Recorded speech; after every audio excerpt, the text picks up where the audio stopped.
नमस्कार, आप देख रहे हैं इंडिया बोल रहा है। मैं हूं आपके साथ विवेक शांडिल्य। ब्रिटेन और फ्रांस होर्मुज आ रहे हैं तो आईआरजीसी ने ब्रिटेन और फ्रांस के लिए चेतावनी जारी कर दी है, वार्निंग दे दिया है। कह दिया है पहले अमेरिका पर हमला किया और अब अगला नंबर फ्रांस और ब्रिटेन का है। अगर अमेरिका का साथ दिया, अगर होर्मुज में घुसने की कोशिश की तो फिर अंजाम बहुत खतरनाक होगा। जिसके बाद पूरी दुनिया में एक ही सवाल उठाए जा रहे हैं, क्या होर्मुज थर्ड वर्ल्ड वॉर का एपिसेंटर बनने जा रहा है? एक साथ अमेरिका, ब्रिटेन और फ्रांस से पंगे क्यों ले रहा है ईरान? ईरान भड़का हुआ है। आईआरजीसी ने कहा है कि खाड़ी के पानी में विदेशी दखल बर्दाश्त नहीं किया जाएगा। ईरान को लग रहा है कि अमेरिका ब्रिटेन और फ्रांस के साथ मिलकर नूरा कुश्ती कर रहा है और यह दिखाने की कोशिश कर रहा है कि ब्रिटेन और फ्रांस पीसफुल ऑपरेशन के लिए आ रहे हैं, जबकि ईरान यह मानता है कि ब्रिटेन और फ्रांस यहां अमेरिका को सपोर्ट करने आ रहे हैं। और इसलिए आईआरजीसी ने साफ चेतावनी जारी कर दी है कि ब्रिटेन और फ्रांस ने अगर अमेरिका का साथ दिया और होर्मुज में अगर दाएं बाएं करने की कोशिश की तो जवाब ऐसा होगा जिसकी गूंज पूरी दुनिया सुनेगी। और अगर ईरान ने ऐसा किया तो क्या नेटो खामोश रहेगा? क्या अमेरिका खामोश रहेगा? क्या यूरोपीय देश खामोश रहेंगे? आखिर होर्मुज में क्या सुलग रहा है? कहीं ब्रिटेन और फ्रांस के आने के बाद मामला और ज्यादा पेचीदा तो नहीं हो जाएगा? एक नई जंग की पटकथा तो नहीं लिखी जा रही? आज इसी मुद्दे पर विस्तार से आपको खबर दिखाएंगे, करेंगे इस पर एक इंटरनेशनल डिबेट। दुनिया भर से, देश भर से मेहमानों को जोड़ेंगे। मिडिल ईस्ट में समय के साथ साथ बारूद की गंध गहरी होती जा रही है। यह इलाका दुनिया का सबसे संवेदनशील इलाका बनते जा रहा है। स्ट्रेट ऑफ होर्मुज अब महाशक्तियों की टकराहट का नया इलाका बनता दिख रहा है।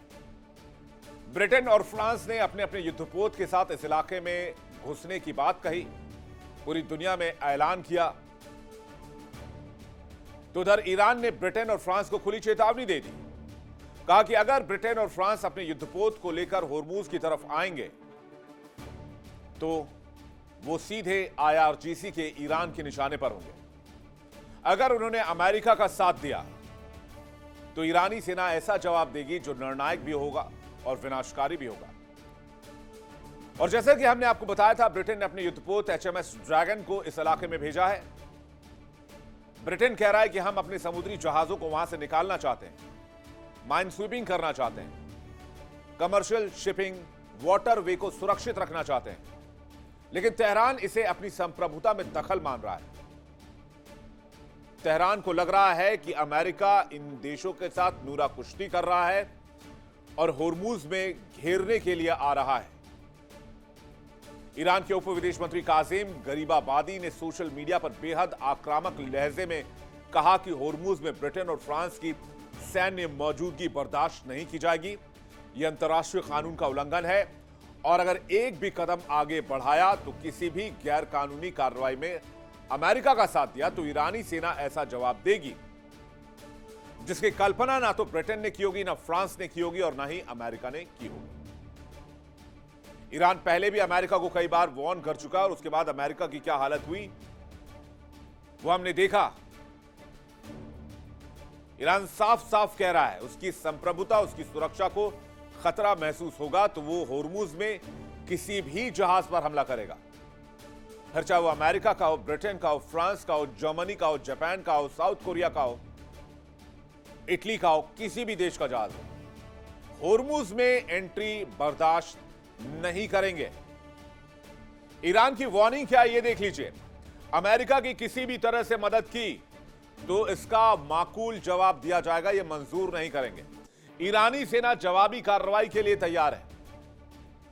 होर्मुज में ब्रिटेन, फ्रांस किसी भी देश का दखल बर्दाश्त नहीं करेंगे और अमेरिकी नाकेबंदी जो है वो अंतर्राष्ट्रीय कानून के खिलाफ है। पहले इस नाकेबंदी को हटाया जाए। आईआरजीसी का अल्टीमेटम है, पीछे हटो वरना अंजाम भुगतने के लिए तैयार रहो। संप्रभुता के साथ खिलवाड़ बर्दाश्त नहीं करेंगे। होर्मुज के खारे पानी में बढ़ती तलखी सिर्फ ईरान या पश्चिमी देशों के बीच की तनातनी नहीं है, बल्कि दुनिया की ऊर्जा सुरक्षा पर मंडराता खतरा है। और अगर ये टकराव और ज्यादा बढ़ा तो असर सिर्फ मिडिल ईस्ट तक नहीं रहेगा। वैसे भी होर्मुज का असर सिर्फ मिडिल ईस्ट तक नहीं है, वैश्विक है।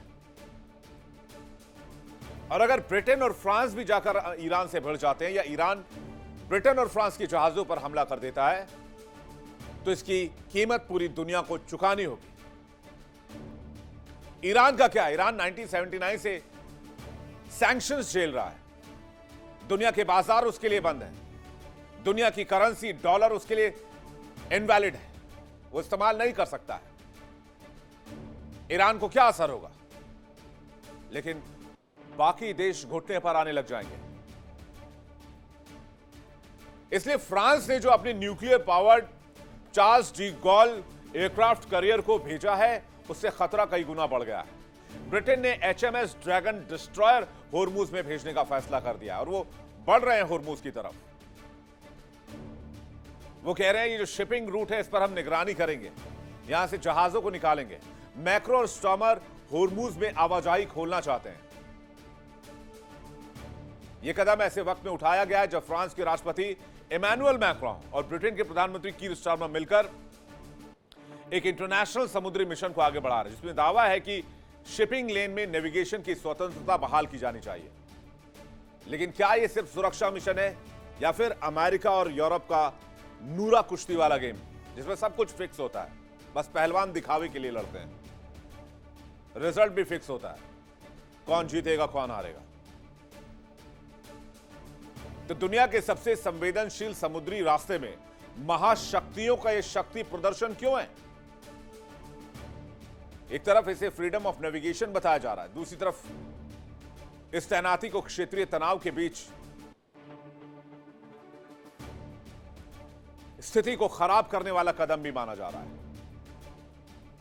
लेकिन जब ईरान ने वार्न किया तो फिर फ्रांस के सुर भी बदलते नजर आए। फ्रांस ने कहा होर्मुज में कोई भी वॉरशिप नहीं भेज रहे, हम किसी वॉरशिप की तैनाती की कोई योजना नहीं है, शिपिंग रूट के लिए रक्षात्मक योजना बना रहे हैं। फ्रांस ने युद्धपोत तैनात करने की बात को नकार दिया है। फ्रांस का कहना है एक सुरक्षा मिशन पर काम कर रहे हैं, ईरान और क्षेत्रीय ताकतों के साथ समन्वय बनाएंगे। लेकिन ईरान समन्वय बनाने को तैयार नहीं है अनटिल अनलेस कि अमेरिका अपना नेवल ब्लॉकेड ना हटाए।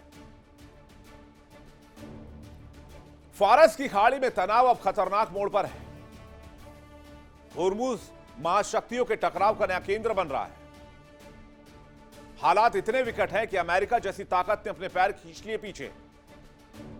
बढ़ते हमलों और अस्थिर हालात के बीच अमेरिका ने व्यापारिक जहाजों को दिशा निर्देश देने वाला मिशन रोक दिया, प्रोजेक्ट फ्रीडम।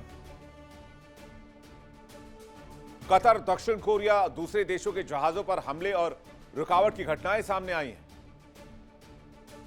4 मई 2026 को स्ट्रेट ऑफ होर्मुज में दक्षिण कोरियाई कंपनी HMM का मालवाहक जहाज नामू 2 ईरानी ड्रोन हमलों का शिकार हुआ। हमलों की वजह से जहाज में आग लग गई और इंजन को गंभीर नुकसान हुआ। इस बीच साउथ कोरिया ने अपने जहाज पर हुए हमले को लेकर जांच रिपोर्ट जारी की। रिपोर्ट के मुताबिक जहाज जब स्ट्रेट ऑफ होर्मुज में खड़ा था तभी उस पर हमला किया गया। इसके बाद जहाज में धमाका हुआ। चौंकाने वाली बात यह रही कि किसी ने भी इस हमले की जिम्मेदारी नहीं ली। एक तो ऐसा भी लगता है कि भाई कहीं फॉल्स फ्लैग ऑपरेशन तो नहीं चलाया जा रहा ईरान के खिलाफ दुनिया को भड़काने के लिए। दुनिया के सबसे अहम समुद्री रास्ते पर महाशक्तियों का जमा होना, ब्रिटेन फ्रांस की जंगी जहाजों की तैनाती का फैसला, ईरान की चेतावनी, अमेरिका का ब्लॉकेड, ऐसा लग रहा है होर्मुज में प्रलय आने वाला है। क्या होगा होर्मुज में महाशक्तियों के पहुंच जाने के बाद? क्या ईरान बैकफुट पर जाएगा? ईरान के तेवर से ऐसा नहीं लग रहा। क्या ब्रिटेन और फ्रांस मिलकर होर्मुज खुलवा पाएंगे? यह भी मुमकिन नहीं लग रहा, क्योंकि अमेरिका ने पूरी ताकत झोंक दी फिर भी होर्मुज नहीं खुला। तो कोई अमेरिका को क्यों नहीं कहता कि आप अपना नेवल ब्लॉकेड हटा दीजिए? ईरान ने तो वैसे भी होर्मुज खोल दिया था। अमेरिका के नेवल ब्लॉकेड नहीं हटाने जाने की वजह से सीजफायर के बाद ईरान ने 24 घंटे के अंदर होर्मुज को ब्लॉक किया दोबारा। सोल्यूशन क्या है? बातचीत करने के लिए मेहमानों का एक बड़ा पैनल हमारे साथ जुड़ रहा है। मेजर जनरल अनुज माथुर हमारे साथ जुड़ रहे हैं, रक्षा विशेषज्ञ कैप्टन श्याम कुमार हमारे साथ जुड़ रहे हैं, रक्षा विशेषज्ञ लेफ्टिनेंट कर्नल हिमांशी सिंह हमारे साथ जुड़ रही हैं, रक्षा विशेषज्ञ इमरान खोकर हमारे साथ जुड़ रहे हैं, मुस्लिम स्कॉलर और रवि करकरा हमारे साथ जुड़ रहे हैं, जियो पॉलिटिकल एक्सपर्ट यूएसए से लाइव। बहुत स्वागत है आपका। पहला सवाल मेजर जनरल अनुज माथुर सर आपसे कि अब आगे की रणनीति क्या है? ब्रिटेन और फ्रांस ने कह दिया कि हम समन्वय के लिए आ रहे हैं। किस तरह के समन्वय की बात कर रहे हैं? ईरान किसी तरह के समन्वय या बातचीत में इन्वॉल्व भी नहीं होना चाहता।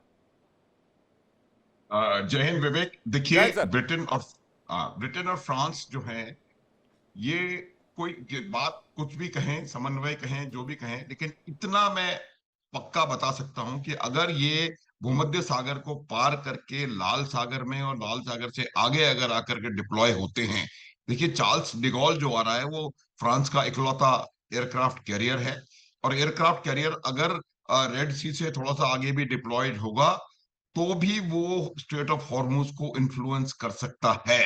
ये बात हमको समझने की आवश्यकता है।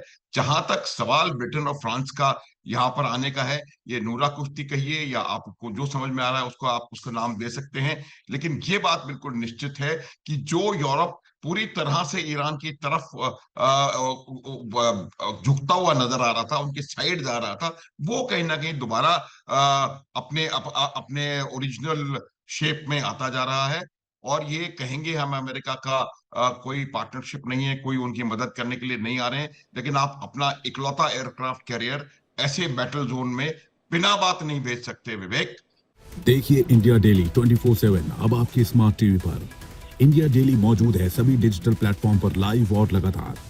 इंडिया डेली 24/7 हर दिन राष्ट्र को समर्पित।